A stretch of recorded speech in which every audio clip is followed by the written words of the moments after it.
చాలా పెద్ద సర్వే జరుగుతుంది.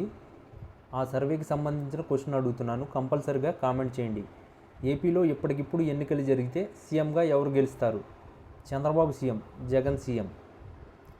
నంద్యాల ఎంపీ బైరెడ్డి శబరి కర్నూలు బస్సు ప్రమాద ఘటనపై వైసీపీ సాక్షి మీడియాపై తీవ్ర స్థాయిలో విరుచుకుపడ్డారు. ఈ దుర్ఘటనపై ప్రజలు ఇంకా బాధలో ఉన్న సమయంలో కూడా వైసీపీ సాక్షి మీడియా శవాల మీద రాజకీయం చేస్తున్నారని ఆమె మండిపడ్డారు. శవాల మీద వాళ్లే రాబందులు మాదిరిగా వైసీపీ సాక్షి మీడియా ప్రవర్తిస్తుంది.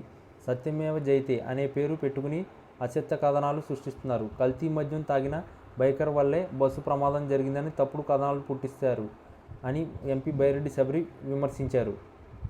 ఆమె కొనసాగిస్తూ భారతి అనే మహిళ నడిపిస్తున్న సాక్షి మీడియాలో అవాస్తవాలే వస్తున్నాయి. రాజకీయ లాభం పొందాలనే దురుద్దేశంతోనే ఇట్లాంటి అసత్య ప్రచారాలు చేస్తున్నారు. అందుకే వైసీపీ కేవలం 11 సీట్లు మాత్రమే వచ్చాయి. ఇంకా ఇలాంటి అబద్ధ ప్రచారం చేస్తే ఆ ఒక్క సీటు కూడా రాదు అని హెచ్చరించారు. విచారణలో లైసెన్స్ ఉన్న వైన్ షాపుల నుంచి మద్యం కొనుగోలు చేసినట్లు తెలిసింది. అయినా కూడా సాక్షి మీడియా తప్పుడు కథనాలు ఆపడం లేదు. ప్రజలు ఇంకా ప్రమాదం బాధ నుంచి తేరుకోకముందే శవ రాజకీయాలు ఎందుకు చేస్తున్నారు అని ఆమె ప్రశ్నించారు. జగన్ కుటుంబం ఇలాంటి బాధాకర సంఘటనల నుంచి కూడా రాజకీయం చేసే స్థాయికి దిగజారిపోయిందని ఎంపీ బైరెడ్డి శబరి ఆవేదన వ్యక్తం చేశారు.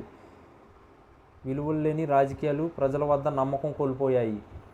ఇలాంటి తప్పుడు రాజకీయాలు ఎప్పటికీ ఫలించవు అని ఆమె స్పష్టం చేశారు.